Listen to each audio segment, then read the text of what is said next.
नमस्कार दोस्तों, मैं राहुल मिश्रा और मैं आप सभी का एक बार फिर से स्वागत करता हूं आपके अपने चैनल पाठशाला रेलवे एग्जाम में और माई पाठशाला में। आप सभी एक मुहिम का हिस्सा बन चुके हैं, चाहे अनचाहे, जाने अनजाने। अब ये मुहिम आगे बढ़ी गई है तो इससे पीछे मत हटिएगा। पीछे हटने का मतलब ये नहीं कि अभी भी हम उस स्टेप तक नहीं पहुंचे हैं जहां तक मतलब हमारा कोई नुकसान हो। अभी भी हम एकदम सटीक तरीके से अपनी मुहिम को आगे ले जा रहे हैं। एसएससी वालों के रिजल्ट के बारे में बातचीत हो गई, बड़ा अच्छा लगा कि चलो कम से कम कुछ तो फाइनलाइज हुआ। अब बात है आरआरबी एग्जाम डेट्स की। तो 5 सितंबर को 11 बजे एक बड़ा ट्विटर कैंपेन चलाएंगे। 11 बजे से बैठ जाएंगे और ट्वीट करना शुरू करेंगे, #RRB एग्जाम डेट्स। मैं लिख दे रहा हूं, इसको नोट कर लीजिए और इसको सभी जगह फैला लीजिए। RRB exam dates. ये हम सभी एक ही चीज को फॉलो करेंगे। हमारा जो मकसद है वो ये नहीं है कि सस्ती पब्लिसिटी बटोरें, कोई फायदा नहीं होगा उससे। जो भी टीचर्स हैं उनसे भी मैं कहना चाहता हूँ, या जो भी मैं देख रहा हूँ कि बहुत सारे अब स्टूडेंट भी वीडियो बना रहे हैं और यूट्यूब पे डाल रहे हैं, देखिए पब्लिसिटी पाने के लिए मत करो दोस्त। क्योंकि पब्लिसिटी पाने के चक्कर में आप वीडियो में इतना जहर इतना जहर दे रहे हो कि वो अलग साइड चला जा रहा है।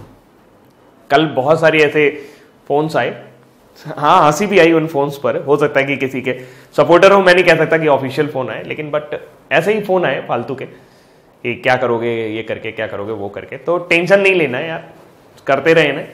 सबसे बड़ी बात यह है कि उन सभी फोन्स कॉल पे या उन सभी को जवाब में दे पाया कि मैंने कुछ गलत नहीं कहा है। आपको बोलो कि मैंने कुछ गलत कहा हो तो मैंने नहीं कहा कि कोई सड़क पे आए सड़क पे आए बवाल कर दे, किसी का सर फोड़ दे। मैंने ऐसा कुछ नहीं कहा। मैं ना चाहता हूं कि मेरा कोई स्टूडेंट सड़क पर आए, मैं कितना ही नहीं चाहता हूं कि कोई भी स्टूडेंट सड़क तक आए। उसके अलावा भी बहुत सारे रास्ते हैं, धीरे धीरे चलते रहिए, सब्र का बांध टूटने ना दीजिए, सब्र बनाए रखिए और अपनी भाषा को संयत बनाए रखिए। क्योंकि अगर आप अपनी भाषा को संयत नहीं बनाएंगे, गाली गलौज करेंगे, तो कहीं ना कहीं मुझे फिर पीछे हटना पड़ेगा। क्योंकि अगर जो चीज़ मेरे हिसाब से नहीं होती फिर मैं उसमें अपना योगदान नहीं दे सकता हूँ। तो अगर आप चाहते हैं कि मैं इस योगदान में बना रहूं तो अपनी भाषा को संयत बनाए रखें। आपको आवाज़ आ रही होगी डिस्टर्बेंस की, बहुत जोर बारिश हो रही है, बहुत जोर से बारिश हो रही है। चलिए फिलहाल ये मुहिम का हिस्सा। अब चलते हैं करंट अफेयर्स की ओर। प्रेस टेस्ट ऑफ इंडिया का अभी हाल ही में अध्यक्ष बनाया गया है। आज के करंट अफेयर्स में आपको 2 और 3 सितंबर दोनों के करंट अफेयर्स मिल जाएंगे। थोड़ा सा ओवरबर्डन हूँ मैं, इस वजह से आपका डिस्टर्बेंस चल रहा है और ये डिस्टर्बेंस अभी चलेगा 1 वीक तक, लेकिन क्लासेज में करंट अफेयर्स की रेगुलर कर दूंगा। अब ये रेगुलर रहेगा, ठीक है। चलिए तो पहले करंट अफेयर्स की चलते हैं, पहली जानकारी की तरफ चलते हैं। न्यूज़ काफ़ी है तो जल्दी जल्दी से इसको निपटाते हैं। भारत ने अभी आपको मैंने कुछ दिन पहले बताया था कि रूस में एक सैन्य अभ्यास होने वाला है जिसमें कई देश हिस्सा लेने वाले हैं। उसका नाम है कावकाज। पहले भारत ने इसमें जाने की सहमति जताई थी, लेकिन अब भारत इसमें नहीं जाएगा क्योंकि कोविड-19 के चलते हुए इंतजामात नहीं हो पा रहे हैं, व्यवस्था नहीं हो पा रही। इस वजह से, आवाज ज्यादा है क्या? इस वजह से आपका जो है भारत इसमें शामिल नहीं होने वाला है। तो अब भारत रूस में होने वाले कावकाज में हिस्सा नहीं लेगा। भारत ने रूस में अगले महीने होने वाले बहुपक्षीय सैन्य अभ्यास कावकाज 2020 से अलग हटने की घोषणा की। इस अभ्यास का आयोजन 15 से 26 सितंबर 2020 तक रूस के अस्त्रखान प्रांत में किया जाना था।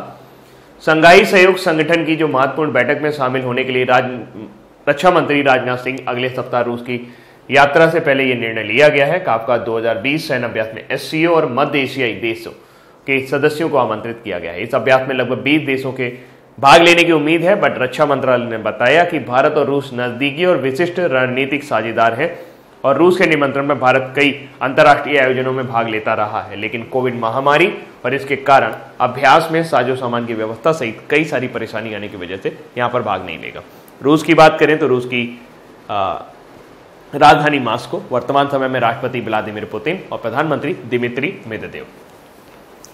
अगली जानकारी की तरफ चलें तो अभी हाल ही में एक नई प्रजाति खोजी गई है। इतनी पुरानी गंगा और गंगा में एक नई प्रजाति की मछली मिली है जो खाने योग्य है, जो लोग खाते हैं उनके लिए खाने योग्य है। हाल ही में गंगा में ताजे पानी की एक नई मछली की पहचान की गई है। इसमें केरल और पश्चिम बंगाल के शोधकर्ताओं ने पश्चिम बंगाल में इसे गंगा नदी में खोजा है। यह मछली खाने योग्य है। इसका नाम है सिस्टोमस ग्रेसिलस नाम दिया गया है क्योंकि यह पतले और संकुचित शरीर के कारण है और इस प्रकार यह साइप्रिनिडे परिवार से आती है। तो अभी हाल ही में कौन सी मछली खोजी गई है? सिस्टोमस ग्रेसिलस। कहां खोजी गई है? पश्चिम बंगाल में। अगली जानकारी है, लक्षद्वीप प्रशासन ने कवरत्ती द्वीप में टाइटो अल्बा, ये एक उल्लू है और उसका वैज्ञानिक नाम है टाइटो अल्बा, बार्न उल्लुओं का उपयोग कर कृंतकों के जीवन नियंत्रण के तहत चूहों को नियंत्रित करने के लिए पायलट परियोजना के रूप में किया था।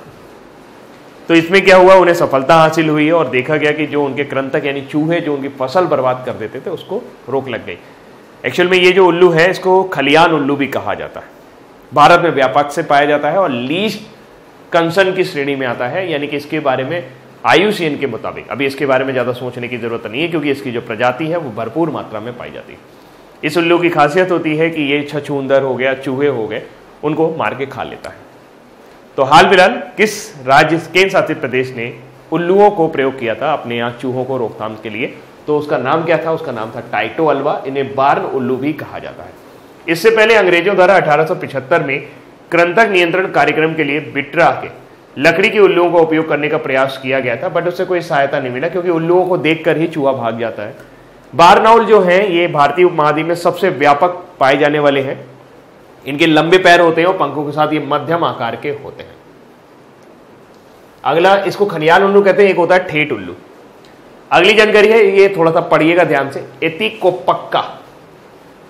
हाल ही में प्रधानमंत्री नरेंद्र मोदी ने मन की बात कार्यक्रम में विशाखापट्टनम की गुड़िया बनाने की कला एतिकोप्पका का उल्लेख किया है। अब चूंकि चर्चा की गई है तो ये करंट अफेयर्स का इंपॉर्टेंट क्वेश्चन बन सकता है कि एतिकोप्पका का उल्लेख किया गया। मोदी जी ने कहा कि एतिकोप्पका गुड़िया का महामारी के दौर में बच्चों को रचनात्मक जगाने के लिए विशेष उपयोग किया जा सकता है। आपको सिर्फ इतना इंपॉर्टेंट रखना है कि एतिकोप्पका क्या है।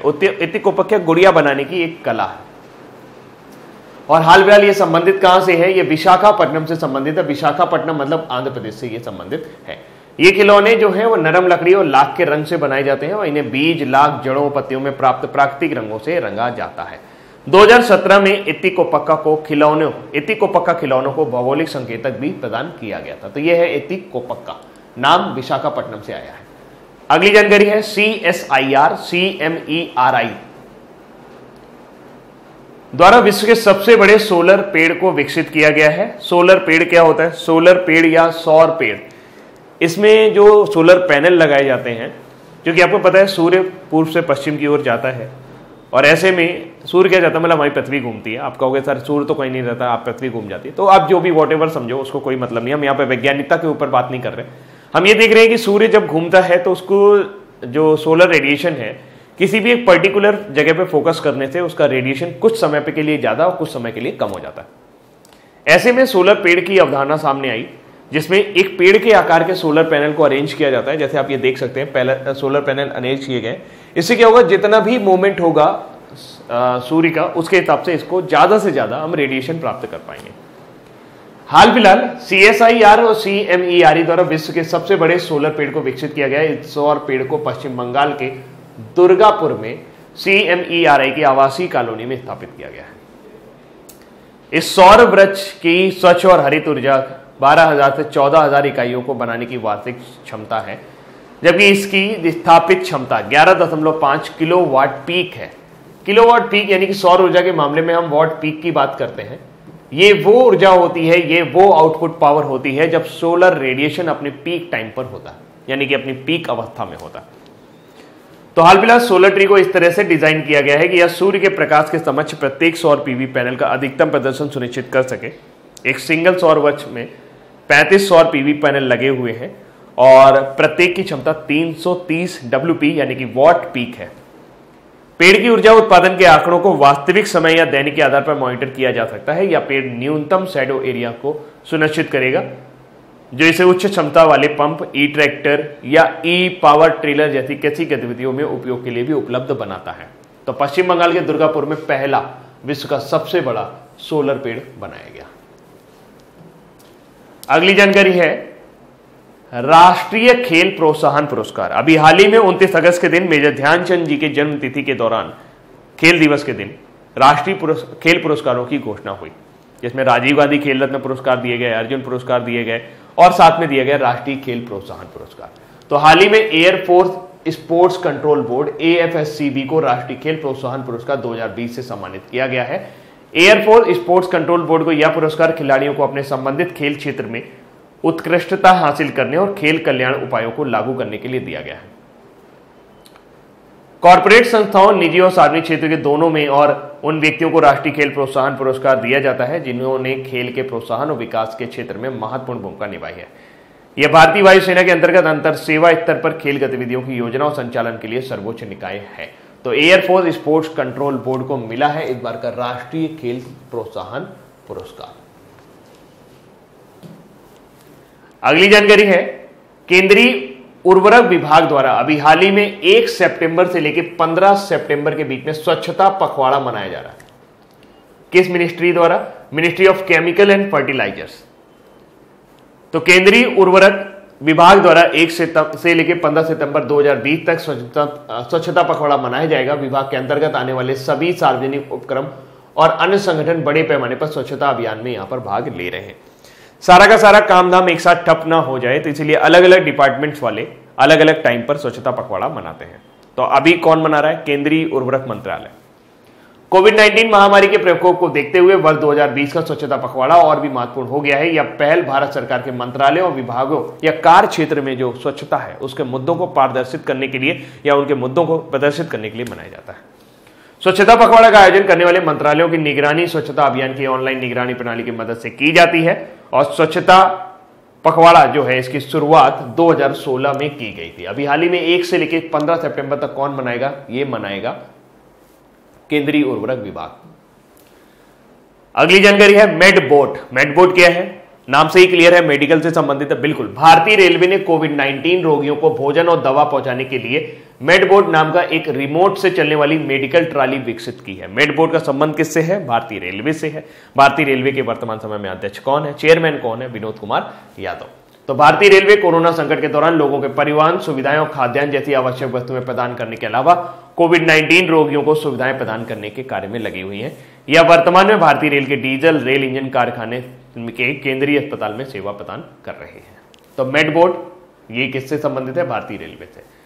एक बढ़िया खबर है आपके पास कि भारत के टॉप रैंक वाले पुरुष एकल खिलाड़ी सुमित नागल 7 साल बाद कोई ऐसा खिलाड़ी पहली बार पहुंचा है जिसने यूएस ओपन में मैच जीता है। भारत के युवा पुरुष एकल खिलाड़ी सुमित नागल ने 1 सितंबर 2020 को शानदार जीत दर्ज करते हुए अपनी कैरियर में पहली बार किसी ग्रैंड स्लैम के दूसरे दौर में जगह बनाई है। सुमित नागल ने यूएस ओपन के पहले दौर में अमेरिका के ब्रैडली क्लैन को मात दी है। अब सुमित नागल का अगला मुकाबला डोमिनिक थीम के साथ होगा। तो भारत के टॉप रैंक वाले पुरुष खिलाड़ी सुमित नागल ने अपने कैरियर की पहली बार किसी ग्रैंड स्लैम में दूसरे दौर में पहुंचे हैं। 7 साल बाद यह पहला मौका है जब किसी भारतीय पुरुष एकल खिलाड़ी ने यूएस ओपन में कोई मैच जीता है। तो सुमित नागल, देखते हैं अब डोमिनिक थीम से इनका सामना होगा तो क्या होगा।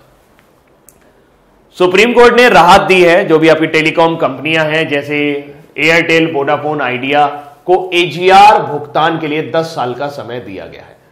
सन 1999 में इससे पहले स्पेक्ट्रम की जो नीलामी होती थी उसमें स्पेक्ट्रम की फीस देनी पड़ती थी, लेकिन इसके बाद जब से स्पेक्ट्रम की नीलामी होने लगी तो उसमें रिवेन्यू शेयरिंग मॉडल आ गया।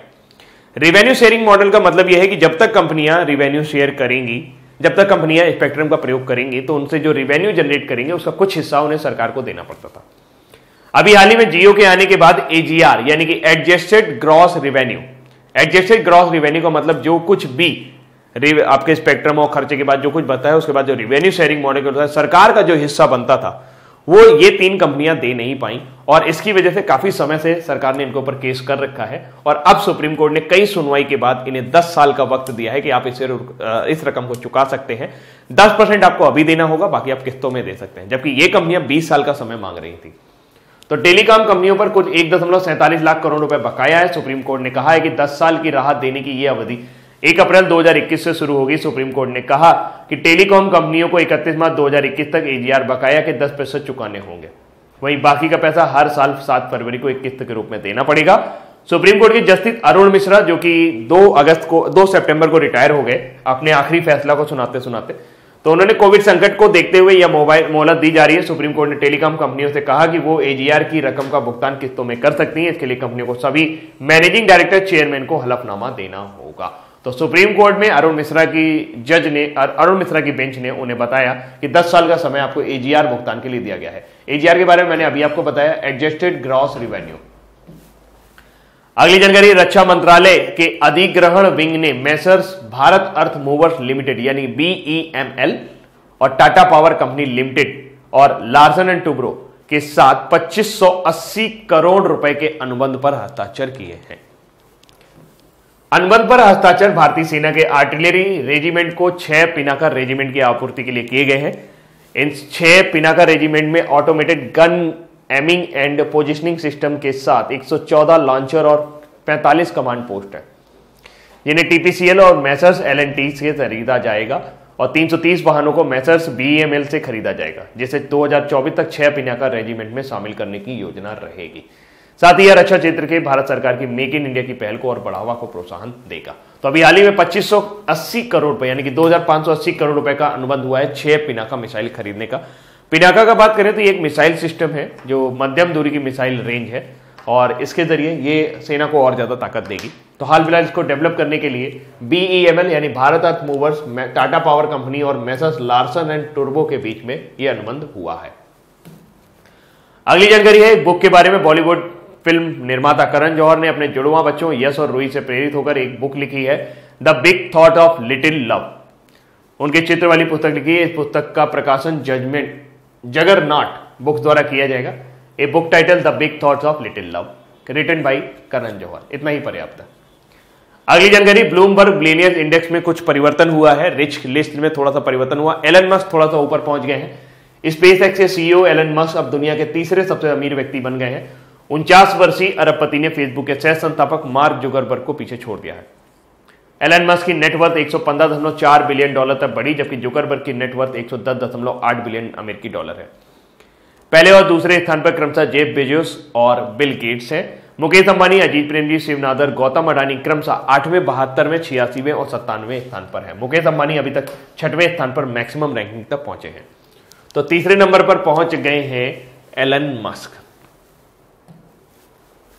अगली जानकारी है, संयुक्त अरब अमीरात हाल ही में एग्रीओटा नाम का एक नई तकनीकी आधारित कृषि जिन्स कारोबार और ई मार्केट प्लेटफॉर्म की शुरुआत की है, जिससे काफी सारे भारतीय किसानों को फायदा होने वाला है।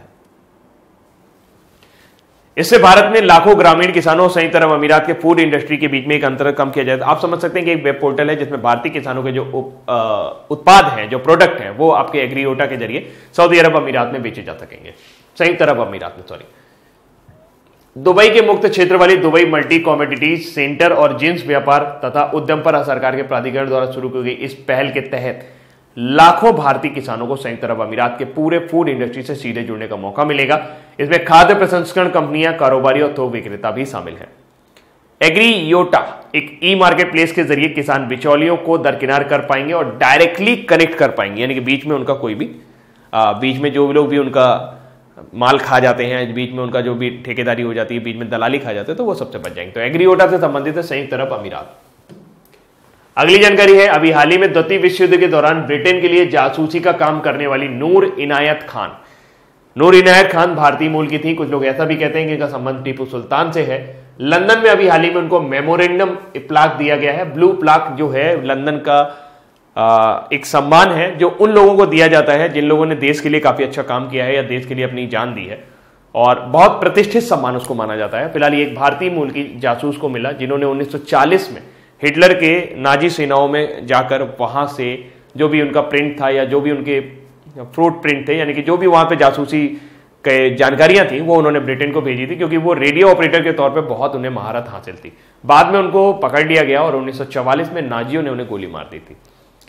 लंदन में घर जहां नूर इनायत खान रहती थी, एक विशिष्ट नीली पट्टिका दी गई है। अब उनके घर के सामने एक नीली पट्टिका लगी होगी, यानी कि ये किसी वीआईपी का घर है, ऐसा लगेगा। वह टीपू सुल्तान की वंशज है और पहली महिला रेडियो ऑपरेटर थी जिसे कोड नेम मेडलिन, उनका कोड नेम मेडलिन के तहत फ्रांस में भेजा गया था। 11 सितंबर 1944 को 3 दूसरी महिला एजेंटों के साथ उन्हें नाजियों के कंसंट्रेशन कैंप में भेज दिया गया, जहां पर नाजियों ने उनके सिर में गोली मार दी थी। नाजियों के कब्जे में आने के बाद भी नूर इनायत खान ने कोई भी खुफिया जानकारी दुश्मनों को नहीं बताई। उनके जज्बे और मिशन के प्रति समर्पण के लिए साल 1949 में उन्हें ब्रिटेन के दूसरे सबसे बड़े सम्मान जॉर्ज क्रॉस से भी सम्मानित किया गया था। तो भारतीय मूल की नूर इनायत खान, जिन्हें अभी हाल ही में ब्लू प्लाक दिया गया। अब बारी है आज के न्यूज फटाफट की। जैसा कि हम सभी को पता है, राजीव कुमार जी हैं, उन्होंने अशोक लवासा की जगह ली है और एज ए इलेक्शन कमिश्नर उन्होंने ज्वाइन कर लिया है। तो पूर्व वित्त सचिव और रिटायर्ड आईएएस अधिकारी राजीव कुमार ने मंगलवार को चुनाव आयुक्त के रूप में पदभार ग्रहण किया है। वो पैनल में शामिल होने वाले तीसरे सदस्य हैं। मुख्य चुनाव आयुक्त तो सुनील अरोड़ा हैं और चुनाव आयुक्त तो सुशील चंद्रा पैनल में मौजूद है। Indian junior women's hockey teams Ishika Chaudhary को इस बार का मध्य प्रदेश सरकार द्वारा एकलव्य अवार्ड दिया गया। मध्य प्रदेश सरकार एकलव्य अवार्ड उन खिलाड़ियों को देती है जो अच्छा प्रदर्शन करते हैं और इस बार ये एक हॉकी प्लेयर को मिला है, जूनियर हॉकी प्लेयर को मिला है, उनका नाम है इशिका चौधरी। तो अगर आपसे पूछा जाए कि इशिका चौधरी का संबंध किससे है, हॉकी से है, दूसरा पूछा जाए किससे है, तो वो मध्य प्रदेश से है। तो Indian junior women's hockey team Ishika Chaudhary has awarded Eklavya award by the Madhya Pradesh government, यानी कि मध्य प्रदेश सरकार द्वारा दिया जाने वाला खेल पुरस्कार है एकलव्य पुरस्कार, जो किसको दिया गया है, इशिका चौधरी को। अगली जानकारी है 2 सितंबर को अभी हाल ही में हम लोगों ने सभी ने एशिया के साथ साथ प्रशांत क्षेत्र में भी 2 सितंबर को विश्व नारियल दिवस मनाया, यानी वर्ल्ड कोकोनट डे मनाया। इस बार की थीम थी दुनिया को बचाने के लिए नारियल में निवेश करें। अगली जानकारी, हेमंत खत्री जो है वो हिंदुस्तान शिपयार्ड लिमिटेड के सीएमडी यानी कि चीफ मैनेजिंग डायरेक्टर बनाए गए हैं। कॉमोडोर हेमंत खत्री आंध्र प्रदेश के विशाखापट्टनम में स्थित भारत सरकार के स्वामित्व वाले रक्षा ship builder Hindustan shipyard limited के अध्यक्ष और प्रबंध निदेशक के रूप में उन्होंने कार्यभार ग्रहण किया है। वह रियल एडमिरल एलवी शरद बाबू का स्थान लेंगे। इससे पहले हेमंत खत्री एचएसएल में रणनीतिक परियोजनाओं के निदेशक के रूप में अपनी सेवाएं दे रहे थे। हेमंत खत्री की एचएसएल के सीएमडी के रूप में नियुक्ति को 27 मई 2020 को कैबिनेट की नियुक्ति समिति द्वारा 1 सितंबर 2020 से 31 जुलाई 2025 तक उनकी सेवानिवृत्ति की तारीख तक अगले आदेश तक मंजूरी दी गई थी। तो Hemant Khatri becomes the new CMD of shipyard limited, Hindustan shipyard limited. अगली जानकारी है, अवीक सरकार जो है उन्हें प्रेस ट्रस्ट ऑफ इंडिया का नया चेयरमैन बनाया गया है। एमिरेट्स संपादक और आनंद बाजार ग्रुप ऑफ पब्लिकेशंस के उपाध्यक्ष अवीक सरकार को प्रेस ट्रस्ट ऑफ इंडिया का नया अध्यक्ष चुना गया है। वह पंजाब केसरी अखबार समूह के मुख्य संपादक विजय कुमार चोपड़ा की जगह लेंगे। अवीक सरकार विजय कुमार चोपड़ा की जगह लेने वाले हैं। अवीक सरकार भारतीय पेंगुइन बुक्स पेंगुइन इंडिया के संस्थापक, प्रबंध निदेशक, बिजनेस स्टैंडर्ड के संस्थापक संपादक, एबीपी ग्रुप द्वारा 2003 में स्टार न्यूज के अधिग्रहण में महत्वपूर्ण भूमिका उनकी रही थी। तो अवीक सरकार बन गए हैं प्रेस ट्रस्ट ऑफ इंडिया के चेयरमैन। किसकी जगह ली है? विजय कुमार चोपड़ा की। अब बारी है आज के वन लाइनर की। किस देश ने रूस में अगले महीने होने जा रहे साझा सैन्य अभ्यास का अवकाश से खुद को वापस ले लिया है? तो भारत है। लंदन में मेमोरियल पट्टिका यानी कि ब्लू प्लाक पाने वाली पहली भारतीय मूल की महिला कौन है? नूर इनायत खान। और गुड़िया बनाने की कला एतिकोपक्का का संबंध किस राज्य से है? आंध्र प्रदेश से है, विशाखापट्टनम से है। टाइटो अल्वा किस प्रजाति क्या है, मतलब किसकी प्रजाति है? उल्लू की प्रजाति है। इसको अभी हाल ही में लक्षद्वीप सरकार ने प्रयोग किया। मध्य प्रदेश सरकार द्वारा किसे एकलव्य पुरस्कार से सम्मानित किया गया है? जूनियर हॉकी टीम की इशिका चौधरी। और किसको प्रेस ट्रस्ट ऑफ इंडिया का नया अध्यक्ष चुना गया है? वो है अवीक सरकार। हाल ही में किस नदी में ताजे पानी की एक नई मछली सिस्टोमस ग्रेसिलस की पहचान की गई है? गंगा में, पश्चिम बंगाल में ये मछली पाई गई है। एग्रीओटा ई मार्केट प्लेटफॉर्म से भारत के लाखों ग्रामीण किसानों और यूएई के फूड इंडस्ट्री के बीच में अंतर को कम किया जा सकेगा और उनका जो डायरेक्ट प्रोडक्ट है वो सीधे यूएई पहुंचाया जा सकेगा। प्रणब मुखर्जी का जन्म किस राज्य में हुआ था? वेस्ट बंगाल में। अभी हाल ही में इनका निधन हो गया। और विश्व के सबसे बड़े सोलर पेड़ को किस राज्य में विकसित किया गया है? तो वेस्ट बंगाल में, इसे दुर्गापुर में लगाया गया है। और कैलाश मानसरोवर की एक झील के पास, कैलाश मानसरोवर झील के पास चाइना जो है वो एक मिसाइल साइट डेवलप कर रहा है ताकि वहां से मिसाइल से हमला किया जा सके। किसने मंगलवार को चुनाव आयुक्त के रूप में पदभार ग्रहण किया है? तो वह है राजीव कुमार। और किसने आंध्र प्रदेश के विशाखापट्टनम में स्थित भारत सरकार स्वामित्व वाले रक्षा शिप बिल्डर हिंदुस्तान शिपयार्ड के अध्यक्ष और चेयरमैन के रूप में शपथ ली है या उसका पदभार ग्रहण किया है? तो वह हेमंत खत्री। 1 से 15 सितंबर 2020 तक कौन सा विभाग स्वच्छता पखवाड़ा देख रहा है या बना रहा है? तो वह है डिपार्टमेंट ऑफ फर्टिलाइजर्स, उर्वरक विभाग। और सप्लाई चेन रेजिलेंस के आधार पर ऑस्ट्रेलिया, भारत और जापान के मंत्रियों के बीच में भारत का प्रतिनिधित्व किसने किया? पीयूष गोयल। ये न्यूज मैंने आपको पुराना भी बताया था कि ऑस्ट्रेलिया, भारत और जापान जो है वो आपस में एक सप्लाई चेन डेवलप कर रहे हैं। ब्लूमबर्ग बिलियनियर इंडेक्स के अनुसार दुनिया में तीसरे सबसे अमीर व्यक्ति बनने के लिए मार्ग पर किसको पीछे छोड़ दिया है? तो वह है एलन मस्क। और भारतीय रेलवे द्वारा कोविड-19 रोगियों को भोजन और दवाइयां वितरित करने के लिए एक रिमोट कंट्रोल से चलने वाली रोबोट डेवलप की गई है, बोट डेवलप की गई है। उसका नाम क्या है? उसका ट्रॉली का नाम क्या है? उसका नाम है मेडबोट। सुप्रीम कोर्ट ने टेलीकॉम कंपनियों को लंबित एजीआर बकाया भुगतान करने के लिए कितने साल का समय दिया है? तो 10 साल का समय सुप्रीम कोर्ट ने उनको प्रदान किया है। सरकार ने प्रधानमंत्री किसान संपदा योजना के तहत कितने एकीकृत डेवलपमेंट प्रोजेक्ट्स और वैल्यू एडिशन इंफ्रास्ट्रक्चर को मंजूरी दी है? तो 27 को मंजूरी दी है। इंपॉर्टेंट नहीं था इसलिए मैंने सिर्फ वन लाइनर रखा। हाल ही में केंद्रीय मंत्री नितिन गडकरी ने वीडियो कॉन्फ्रेंसिंग के माध्यम से राजस्थान में किस प्रौद्योगिकी केंद्र का उद्घाटन किया है, तो भिवाड़ी में। और हाल ही में राष्ट्रीय खेल प्रोत्साहन पुरस्कार से सम्मानित किसको किया गया है, तो वह air force sports control board. Bharat के सुमित नागल ने 1 सितंबर 2020 को शानदार जीत दर्ज करते हुए अपने कैरियर में पहली बार किसी ग्रैंड स्लैम के दूसरे दौर में जगह बनाई है। The big thoughts of little love पुस्तक के किसके द्वारा लिखी गई है, करण जौहर द्वारा। और इस साल एशिया में सभी नारियल उगाने वाले देशों को साथ साथ प्रशांत क्षेत्र में विश्व नारियल दिवस कब मनाया गया, 2 सितंबर को। दुनिया को बचाने के लिए नारियल में निवेश करें, ये इस बार की थीम। अब बारी है आज की क्विज की। निम्नलिखित में से किस देश ने रूस में अगले महीने होने वाली काउकास से अपना नाम वापस ले लिया है, जो एक संयुक्त सैन्य अभ्यास था, तो इंडिया है। गुड़िया बनाने की कला एत्तिकोप्पका किससे संबंधित है, आंध्र प्रदेश विशाखापट्टनम से संबंधित है। टाइटो एल्बा किस जीव की एक प्रजाति है, ये उल्लू की एक प्रजाति है, ये उसका वैज्ञानिक नाम है, उसका नाम बार्न आउल है।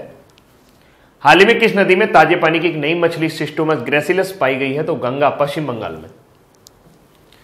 लंदन में मेमोरियल पट्टिका यानी कि मेमोरेंडम प्लॉक पाने वाली महिला कौन है, उनका नाम है नूर इनायत खान।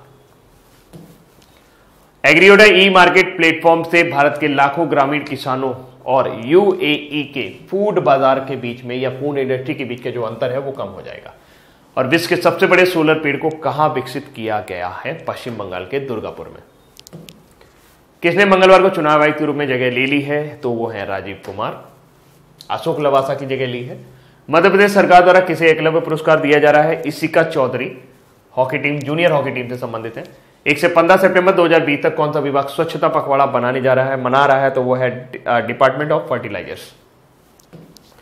और सुप्रीम कोर्ट ने टेलीकॉम कंपनी को अपने लंबित एजीआर बकाया करने के लिए कितने समय का भुगतान के लिए बोला है, तो 10 साल के भुगतान के लिए बोला है कि 10 साल में आप उसे भुगतान कर दीजिए। भारतीय रेलवे द्वारा कोविड-19 रोगियों को भोजन और दवाइयां वितरित करने के लिए किसको रिमोट से नियंत्रित मेडिकल ट्रॉली का नाम क्या है, जो एक ट्रॉली विकसित की गई तो उसका नाम है मेडबोट। और किसको प्रेस ट्रस्ट ऑफ इंडिया का नया अध्यक्ष चुना गया है, उनका नाम है अवीक सरकार। विजय चोपड़ा की जगह लेंगे। किसे आंध्र प्रदेश के विशाखापट्टनम में स्थित भारत सरकार के स्वामित्व वाले रक्षा ship builder Hindustan shipyard limited के अध्यक्ष और प्रबंध निदेशक के रूप में चुना गया है, तो उनका नाम है हेमंत खत्री। और ब्लूमबर्ग बिलियनियर्स इंडेक्स में दुनिया में तीसरे सबसे अमीर व्यक्ति बनने के लिए मार्क जुकरबर्ग को किसने अभी पीछे छोड़ा है, तो Elon Musk, SpaceX. Mukesh Ambani इसमें 8वें नंबर पर है। और हाल ही में एयरफोर्स स्पोर्ट्स कंट्रोल बोर्ड को राष्ट्रीय खेल प्रोत्साहन पुरस्कार प्रदान किया गया। भारत के सुमित नागल ने 1 सितंबर 2020 को यूएस ओपन में पहली बार किसी ग्रैंड स्लैम के दूसरे दौर में पहुंचकर जगह बनाई। The big thoughts of little love ये पुस्तक के लेखक कौन है, करण जौहर। हर साल एशिया के सभी नारियल उगाने वाले देशों के साथ साथ प्रशांत क्षेत्र में विश्व नारियल दिवस कब मनाया जाता है, 2 सितंबर को। तो दोस्तों ये थे आज के हमारे इंपॉर्टेंट करंट अफेयर्स। उम्मीद करता हूं कि आपको ये पसंद आए होंगे। अभी के लिए इतना ही रखते हैं। Thank you so much, bye bye.